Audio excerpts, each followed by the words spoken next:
وقل رب زدني علما وقل رب زدني علما وقل رب زدني علما.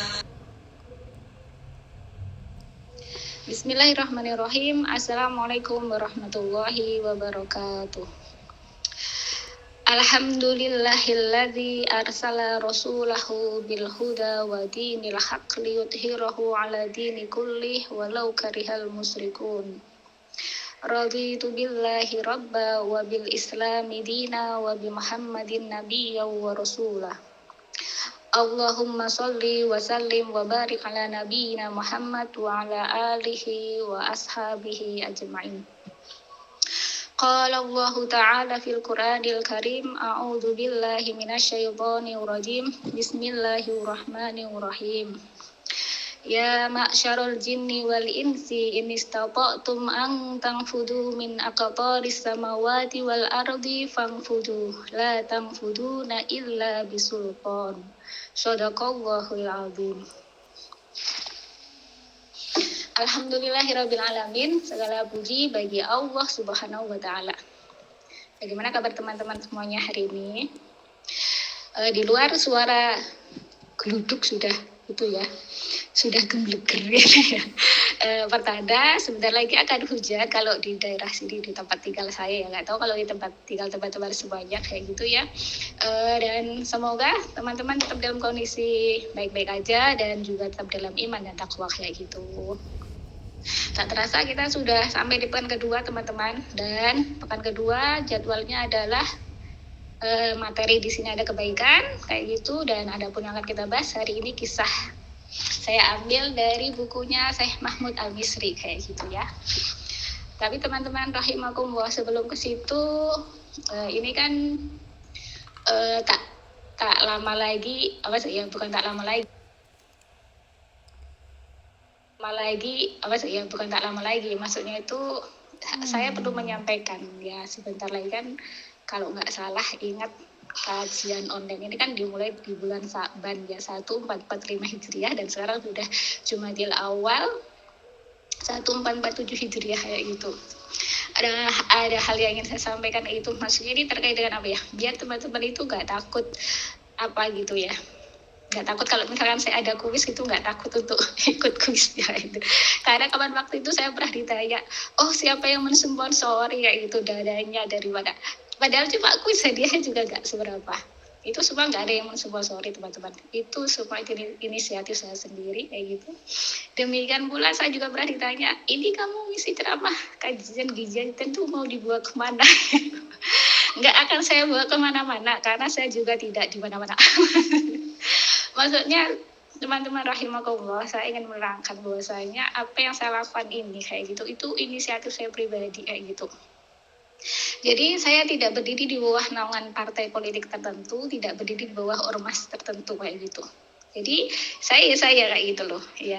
Dan saya cuma waktu itu kayak itu ya, berarti sekitar 1445 Hijriah dulu, kayak 2 tahun yang lalu, sekitar 2 tahun yang lalu itu ya.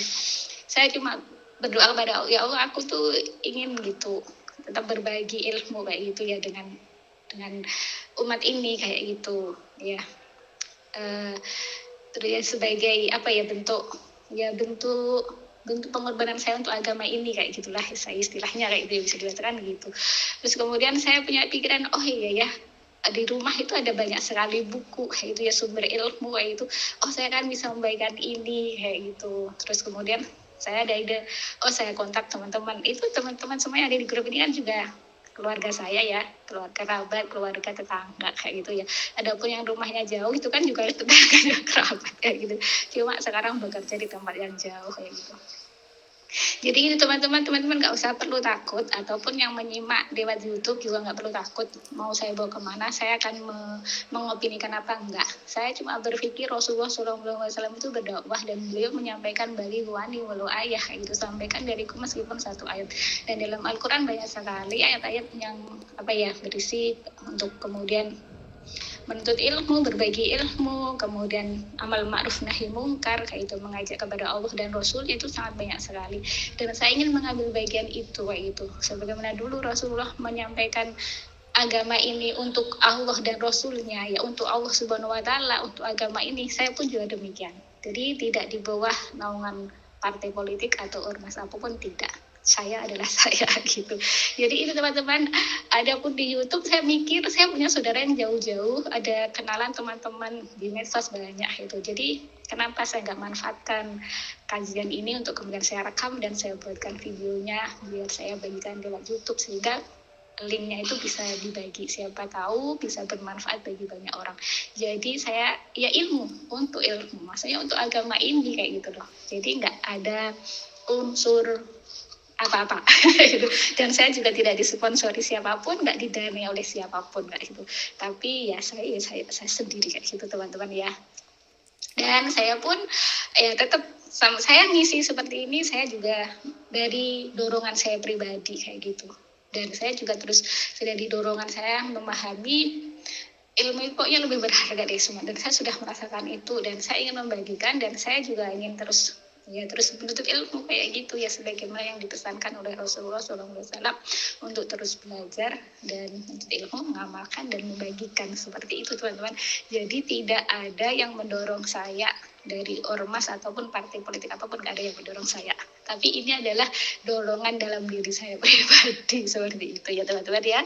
Jadi itu penjelasan dari saya, semoga penjelasan ini bisa menghilangkan kekaguran atau apa ya, ketakutan atau apalah, tidak kayak gitu ya. Jadi itu ya teman-teman ya.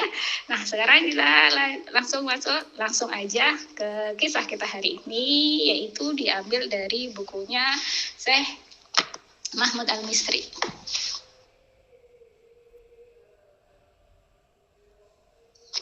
Teman-teman rahimakumullah, kalau di dalam bukunya Syekh Mahmud Al-Misri kayak gitu ya, kisah yang kita ambil hari ini tuh di halaman 69 kayak gitu. Nah judulnya di situ adalah ujian dan cobaan kayak gitu, tapi saya ambil judul aja kisah ini diuji kayak gitu aja ya. Saya ngambil dari nanti tahu sendiri teman-teman kenapa kok judulnya diuji, kok tidak sama dengan ujian dan cobaan kayak gitu. Nggak masalah ya, yang penting kisahnya tidak saya ubah kayak gitu. Teman-teman rahimahullah, oh ya kenapa kok saya gitu ya, karena saya kaitkan dengan yang lainnya kayak gitu ya. Teman-teman rahimahullah, kita mulai ya kisahnya ini kayak gitu. Jadi kisahnya ini ya bahwasanya diceritakan kayak gitu. Semoga kisah ini nanti bisa bermanfaat kayak gitu ya bagi saya dan teman-teman semuanya. Amin ya robbal alamin. Jadi teman-teman dikisahkan bahwasanya ada seorang tokoh di kota Riyadh kayak gitu ya, memberitahukan kepada orang yang menceritakan kisah ini kayak gitu ya. Riyadh itu berarti ibu kota Arab Saudi ya teman-teman ya. Teman-teman sudah ada yang pernah ke Arab Saudi, semoga yang belum bisa sampai ke sana ya, menjalankan ibadah umroh atau haji kayak gitu, ataupun masa ya cuma ibadah lah kalau ke sana itu ya. Nah, itu dia menceritakan bahwasanya pada tahun 1376 Hijriah, berarti sekitar 71 tahun yang lalu. Kalau sekarang kan 1447 Hijriahan kayak gitu ya. Berarti sekitar 71 tahun yang lalu. Bahwasanya ada sekelompok nelayan penduduk Al-Jubail kayak gitu. Al-Jubail itu kalau tadi saya sempat buka di Wikipedia kayak gitu, yaitu nama salah satu kota yang ada di provinsi Sarkiyah, Arab Saudi kayak gitu. Jadi wilayahnya itu di dekat Teluk kayak gitu ya, di dekat pantai, laut kayak gitu memang. Terus kemudian ya sekelompok nelayan ini teman-teman, mereka itu ya namanya nelayan berarti kan aktivitasnya mencari ikan di laut kayak gitu. Nah mereka itu mencari ikan di laut 3 hari 3 malam itu tidak mendapatkan ikan sama sekali, satu pun itu tidak mendapatkan. 3 hari 3 malam tidak mendapatkan ikan sama sekali ya. Dalam kondisi apa mereka seperti itu? Mereka dalam kondisi bertakwa. Artinya apa? Mereka tetap melaksanakan sholat 5 waktu kayak itu. Mereka tetap beribadah kepada Allah. Tapi Allah nggak memberikan rezeki berupa ikan. Mereka memancing, mereka mencari ikan selama 3 hari 3 malam nggak dapatkan ikan sama sekali kayak gitu. Satu pun nggak ada loh teman-teman ya. Padahal ikan di laut itu sebanyak itu loh ya. Kok bisa nggak dapat kayak itu ya? Ya Allah.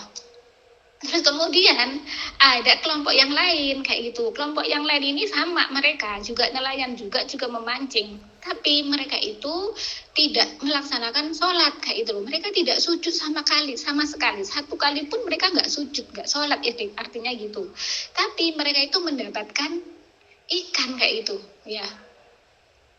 Jadi gimana teman-teman dari kisah ini, yang rajin sholat malah kemudian Allah nggak memberikan kepada dia hasil selama 3 hari 3 malam.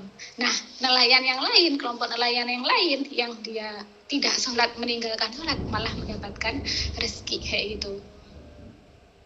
Nah, terus teman-teman, siapa ya kira-kira di antara teman-teman pernah mengalami hal seperti ini? Atau mungkin melihat tetangga atau mungkin teman atau mungkin orang lain, kelihatannya mereka nggak ngibadah tapi rezekinya lancar atau bahkan kaya raya kayak gitu ya.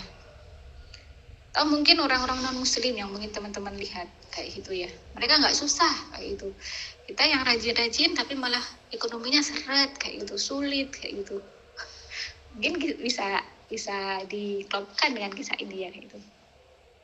Nah, melihat kondisi itu teman-teman, ya 3 hari 3 malam ya lumayan lah kayak gitu ya, gak dapat ikan sama sekali. Itu kan ya gimana ini kayak itu, untuk keluarga apa, gak dapat pemasukan kayak gitu. Nah, akhirnya di antara nelayan yang rajin sholat tadi itu teman-teman, di antara mereka itu ada yang berkata, Maha suci Allah, kita melaksanakan sholat tapi kita tidak mendapatkan apa-apa kayak gitu.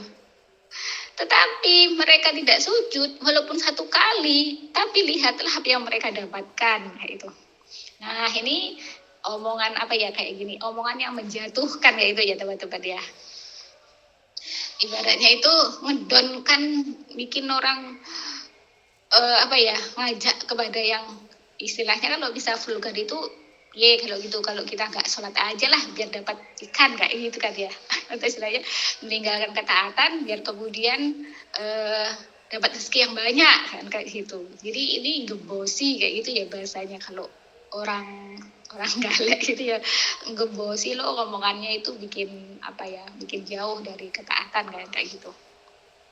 Nah, terus kemudian ya itu omongannya si salah satu nelayan yang rajin sholat tadi itu dibumbuin teman-teman oleh setan kayak gitu. Setan malah membisikkan kalian dorong tinggalkanlah sholat, bisa dibahasakan gitulah.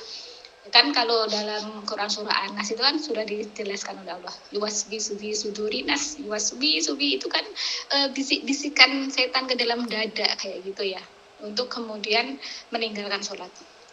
Terus apa yang terjadi teman-teman? Masya Allah teman-teman, akhirnya mereka itu meninggalkan sholat beneran loh kayak gitu. Ya Allah, mulai dari sholat subuh ditinggalkan, berikutnya sholat duhur ditinggalkan, kemudian sholat asar ditinggalkan. Ya, mereka meninggalkan sholat teman-teman, karena mungkin ya kadang-kadang ya namanya orang ya, namanya orang beriman itu ya begitu kadang iman itu bisa naik bisa turun kayak gitu ya. Jadi kalau kata dalam seperti ini diuji kayak gitu kan ya, diuji seperti judul tadi itu, diuji. Aduh gimana ini kita rajin sholat kok gak dapat ikan, sudah 3 hari 3 malam, melihat satu kelompok yang lain ya gak sholat malah dapat ikan kayak gitu, akhirnya ikut-ikutan gak mau sholat, gak tinggalin sholat kayak gitu. Nah teman-teman, akhirnya setelah waktu asar ya, mereka pergi ke laut setelah meninggalin sholat subuh, sholat duhur, sholat asar, mereka pergi ke laut kayak gitu. Setelah pergi ke laut, mereka memancing ikan. Nah, apa yang terjadi teman-teman? Yang terjadi mereka itu mendapatkan seekor ikan besar, ikan gede yang mereka dapatkan. Wah, bisa mengobatin rasa lapar mereka ya. 3 malam gak dapat ikan, ini dapat ikan ya, besar lagi, bisa dijual dengan harga yang banyak kayak gitu. Ya, terus kemudian ikan besar tadi itu mereka tangkap, mereka belah perutnya. Nah, ketika mereka belah perutnya teman-teman, mereka menemukan mutiara. Teman-teman, mutiara bernilai tinggi. Kalau mutiara itu kan ada yang di air tawar, ada yang di air laut. Kalau tadi saya sempat searching itu berapa sih harga mutiara gitu di saat ini itu ya. Mutiara itu kan harganya macam-macam, ternyata tergantung kualitas dari mutiara itu. Mulai dari puluhan ribu sampai ratusan ribu sampai jutaan itu ada harga mutiara itu. Itu per biji, ada yang per gramnya gitu ya. Jadi kan ya udah dapat ikannya, ada dagingnya, ada mutiaranya, entah berapa banyak butir atau berapa gram mutiara yang ada di situ. Itu mereka wah, ya mereka akhirnya mengambilnya teman-teman. Mereka mengambil ikan besar itu, juga mengambil mutiaranya, membolak-balikkannya antara yakin dan gak yakin ini serius apa enggak ya. Mungkin mereka mikir ini habis kita ninggalin sholat, dapat ikan besar, dapat mutiara lagi di dalamnya. Jadi mereka bolak-balikin itu ikannya. Mereka perhatikan kayak gitu. Saya berkata, Maha suci Allah, ketika kita taat kepadanya, kita tidak mendapatkan apa-apa. Namun ketika kita durhaka kepadanya, kita malah mendapatkan ini. Rezeki seperti apa ini? Yaitu rezeki seperti ini mesti diteliti. Yaitu. Tuh, ternyata iman itu masih ada dalam hati mereka teman-teman. Sehingga bisa muncul pernyataan bertanya-tanya ini. Maha suci Allah, ketika kita taat kepada Allah, kita tidak mendapatkan ikan. Ketika kita durhaka kepada Allah, kita malah mendapatkan dapat ikan besar, dalamnya ada mutiaranya. Mereka mengatakan rezeki seperti ini mesti diteliti. Masya Allah, itu bisikan iman teman-teman. Teman-teman, kalau teman-teman dapat gini gimana? Apa juga mikir, oh ini harus teliti, ini serius, ini atau ini buatan dari setan, ikan setan gini. Ikan setan ketika kita nggak salat dapat ikan besar isinya mutiara, jangan-jangan ini ikan apa namanya, ikan membo-membo, maksudnya dari setan yang membo dari ikan menjadi ikan kayak gitu ya, siluman kayak gitu ya. Saya sama kakak saya itu kadang-kadang kalau ada binatang apa itu, jangan-jangan setan itu berubah wujud jadi binatang ini, binatang itu. Kakak itu pasti Allah ada aja ada. Ya, ini memang gitu ya. Nah, terus kemudian teman-teman ya, kemudian mereka mengambil mutiara itu. Ini yang mengagumkan teman-teman. Iman itu ya, yahdillahum bi imanihim gitu ya. Allah membimbing mereka dengan iman mereka gitu ya. Kemudian mereka itu mengambil mutiara itu dan membuangnya ke laut. Saya berkata, Allah akan menggantinya. Demi Allah, aku tidak akan mengambilnya karena kita mendapatkannya setelah kita meninggalkan sholat. Marilah kita pergi dari tempat kita telah durhaka kepada Allah. Mereka pun akhirnya pergi ke suatu tempat kira-kira sejauh 3 mil. Masya Allah, teman-teman ya. Kalau teman-teman gimana? Alas, gak apa-apa lah, ya ambil aja gitu. Kalau mereka enggak teman-teman. Mereka buang itu mutiaranya dan mereka pergi dari tempat durhaka itu sejauh 3 mil. Kalau 1 mil itu sekitar 1,6 kilometer kayak itu, berarti 3 mil ya sekitar berapa? 4 lebih ya. 4,8 kilometer kayak itu ya, sekitar 5 kiloan. Mereka meninggalkan tempat itu teman-teman ya, pindah tempat kayak gitu untuk mencari ikannya. Karena mereka yaitu imannya masih hidup, meskipun ninggalin sholat mereka masih hidup imannya ya. Kemudian mereka meninggalkan tempat tadi kan sekitar 3 mil. Kemudian mereka di sana membuat kemah teman-teman. Membuat kemah, kemudian mereka kembali lagi ke laut. Yang namanya nelayan, berarti kan pekerjaannya adalah ya mencari ikan ya kayak itu. Kemudian mereka setelah itu teman-teman, mereka kembali lagi ke laut mencari lagi ikan. Dan apa yang terjadi teman-teman?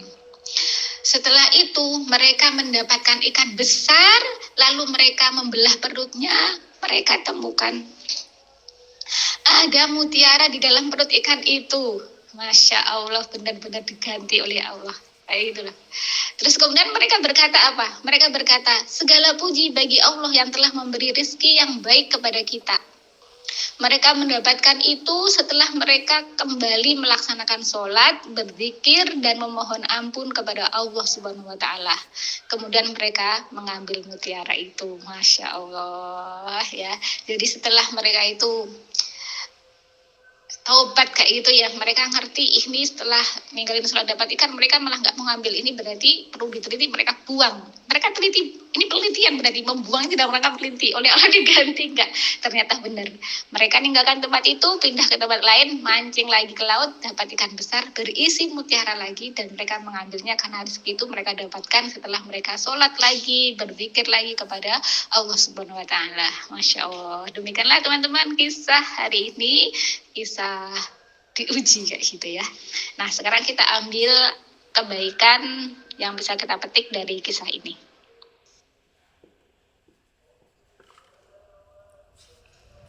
Teman-teman rahimakumullah, kebaikan yang bisa kita petik dari kisah tadi itu yang pertama adalah orang beriman pasti diuji oleh Allah Subhanahu wa Ta'ala. Apa yang diuji oleh Allah Subhanahu wa Ta'ala? Imannya kayak gitu. Imannya kepada Allah Subhanahu wa Ta'ala. Iman itu kan berarti keyakinan dalam hati kita akan Allah sebagai Al-Khaliq kayak gitu ya. Tauhid rububiyah kayak gitu ya. Kemudian kepada Allah kita beribadah kayak gitu ya, uluhiyah kayak gitu. Terus kemudian akan pengawasannya Allah, keyakinan kita akan pengawasannya Allah, pengaturan Allah atas rezeki dan lain sebagainya. Maka itu semuanya pasti diuji oleh Allah, dan Allah itu sudah menyampaikan terkait dengan hal ini dalam Quran, yaitu dalam Quran surah Al-Ankabut ayat 2. Di ayat di situ Allah berfirman, A'udzu billahi minasyaitonir rajim. Bismillahirrahmanirrahim. Ahasiban nasu ayyutsraku ayyaqulu amanna wa hum la yuftanun. Shadaqallahul azim. Teman-teman rahimakumullah, ayat ini tuh ingat-ingat ya teman-teman ya. Ingat-ingat ayat ini gitu. Jadi ketika teman-teman diuji, entah apapun diuji ya, diuji dalam bentuk apapun kayak gitu ya, entah ekonomi ataupun apapun kayak gitu ya, maka ingat ayat ini. Di situ tuh Allah sudah ngasih tahu ahasiban nasu, alif di situ itu a di situ adalah istifham kayak gitu ya, pertanyaan, kata tanya kayak gitu ya.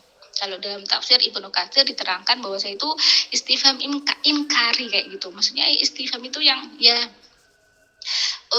untuk jawabannya itu menunjukkan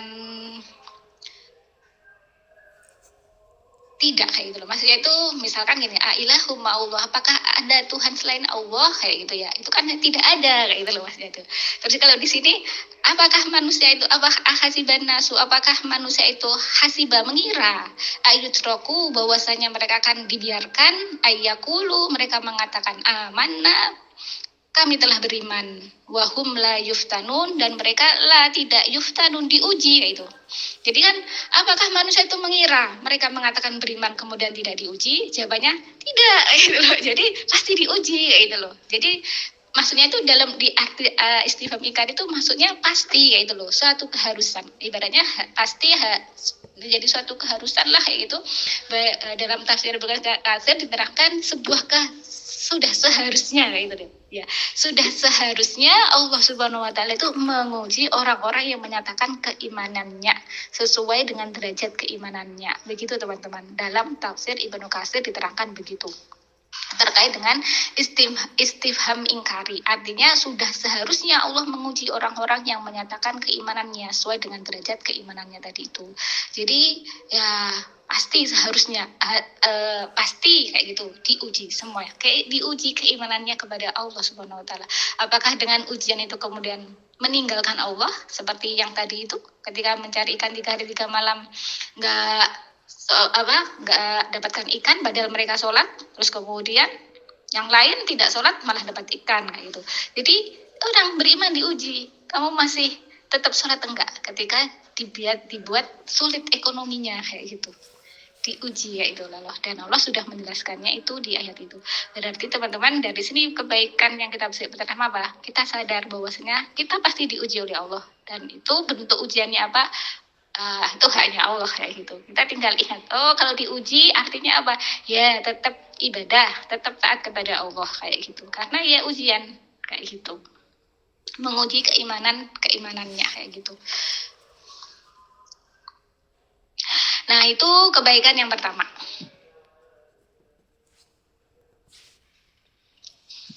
Teman-teman rahimakumullah, kebaikan kedua yang bisa kita petik apa? Setiap manusia punya musuh, yaitu setan. Jadi musuhnya kita itu setan, teman-teman, bukan sesama manusia kayak itu.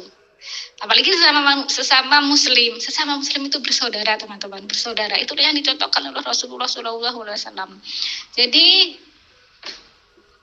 tidak bersaudara karena satu bendera, misalnya satu partai atau satu kelompok. Enggak begitu, teman-teman. Itu bukan ajarannya Rasulullah. Rasulullah itu dulu mengajarkan ya umat Islam ya satu. Maksudnya itu umat Islam itu ya satu bawah kalimah la ilaha illallah Muhammad Rasulullah. Maksudnya hambanya Allah semuanya gitu loh, teman-teman. Jadi tidak bersaudara karena golongan, bersaudara karena nasab aja atau apa enggak, tapi semuanya bersaudara kayak gitu. Musuhnya umat Islam itu adalah setan kayak itu, ya. Makanya dalam ayat itu kan banyak sekali ayat-ayat yang kemudian menerangkan innaka aduwwum mubin,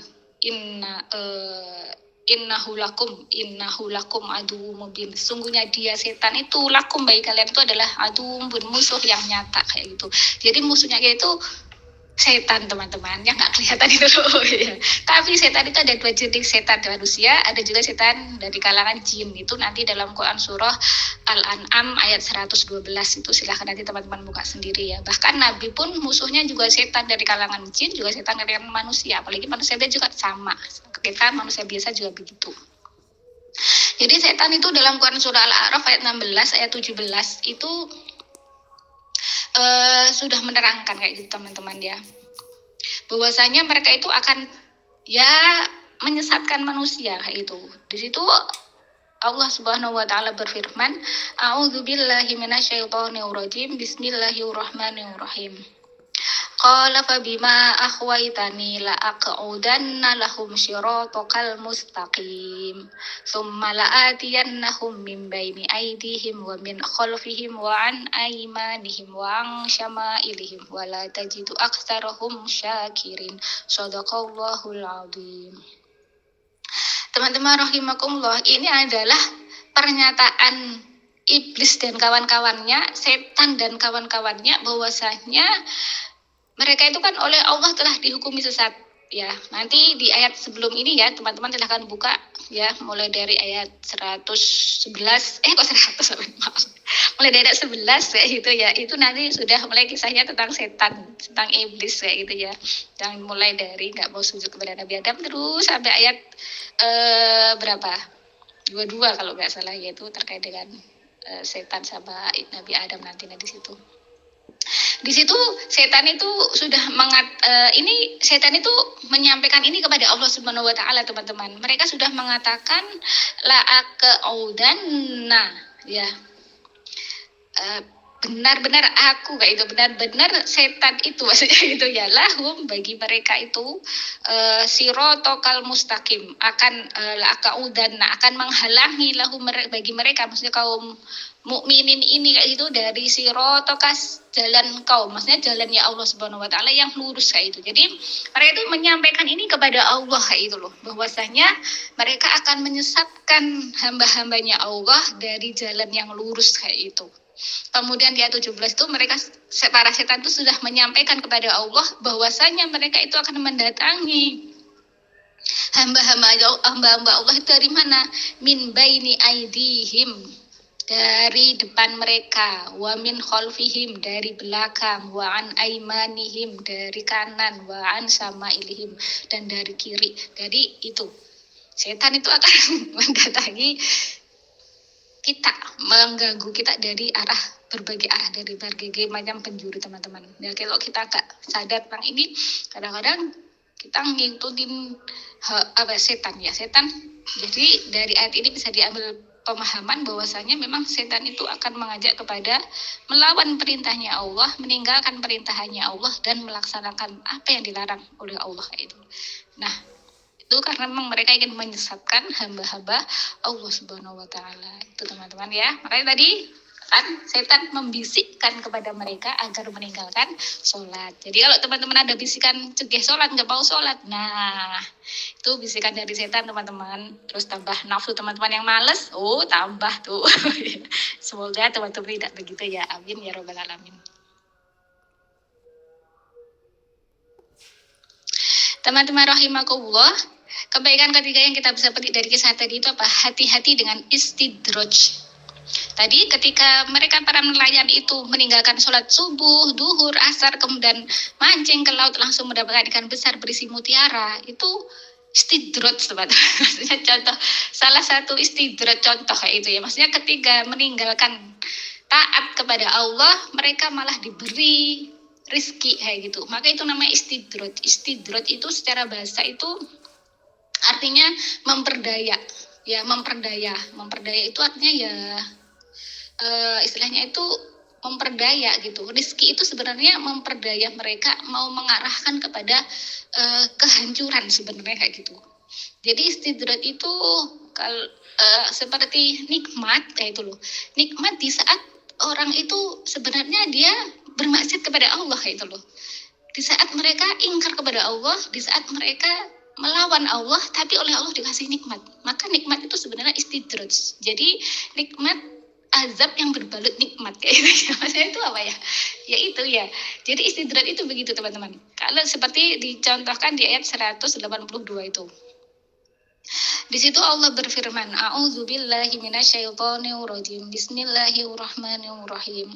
Walladzina kadzdzabu biayatina sanastadrijuhum min haitsu la ya'lamun wa umli lahum inna kaidi matin. Shadaqallahul azim.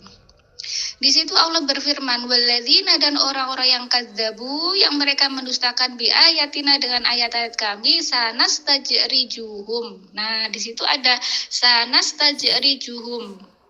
Jadi akan kami berangsur-angsur ke arah kebinasaan mereka itu, min haitsu la ya'lamun, dari arah yang mereka itu tidak mengetahuinya. Jadi situ sanastajrijuhum itu tadi teman-teman. Itu bentuk apa ya, mudorek kayak gitu ya. Jadi itu istidroj kayak gitu ya, berangsur-angsur ke arah kebinasaan. Makanya tadi saya jelaskan istidroj itu memperdaya kayak gitu. Jadi ini istidroj ini ya salah satunya ke orang-orang kafir. Orang-orang kafir itu kan Allah dengan sifat rahmannya ya, semua hambanya baik yang dia ingkar maupun mukmin itu oleh Allah dikasih rezeki semuanya. Bahkan kita ketahui orang-orang kafir, orang-orang non-muslim banyak sekali yang kaya-kaya. Bahkan negara superpower itu bukan negara muslim teman-teman ya. Jadi tapi mereka oleh Allah dikasih kekuasaan, dikasih rezeki yang banyak. Itu istidrat kayak itu berangsur-angsur ke arah kebinasaan itu, dan kebinasaan yang abadi itu nanti di neraka kayak gitu. Ya, nah orang beriman itu juga bisa tertimpa istidrat seperti ini ya. Ketika dia meninggalkan ketaatan kepada Allah, dia mengaku muslim tapi ninggalin sholat, nggak mau sholat, kemudian melakukan maksiat banyak, nggak mau taatlah kepada Allah.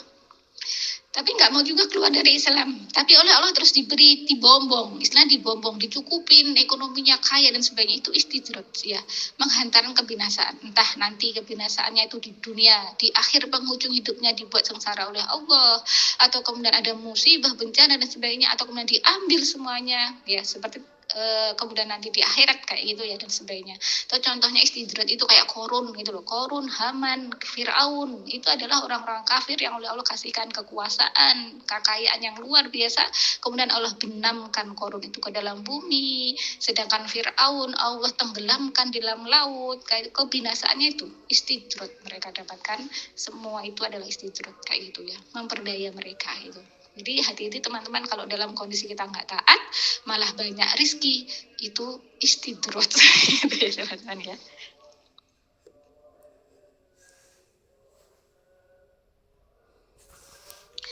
Teman-teman rahimakumullah, kebaikan keempat yang bisa kita petik dari cerita tadi itu adalah di akhir cerita tadi itu. Ketika mereka para nelayan itu kembali lagi sholat, kembali berzikir, kemudian mereka kembali berlayar ke laut mencari ikan, kemudian mereka mendapatkan ikan besar, mendapatkan mutiara lagi kayak gitu ya. Maka di situ bisa diambil kebaikan bahwasanya rezeki yang berkah itu adalah rezeki yang didapat saat beriman dan taat pada Allah Subhanahu wa taala dan Rasulnya kayak itu.